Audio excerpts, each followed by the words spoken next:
হয়ে গেছি, ইসলামের তাওয়াজ্জা কখনো করি না।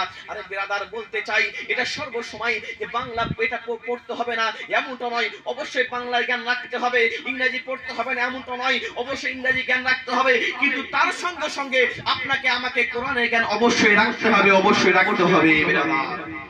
এমনও হয়ে যায় প্রত্যেকের, আপনাদের বলি তো, আপনাদের সকলের ঘরে কি কোরআন শরীফ আছে?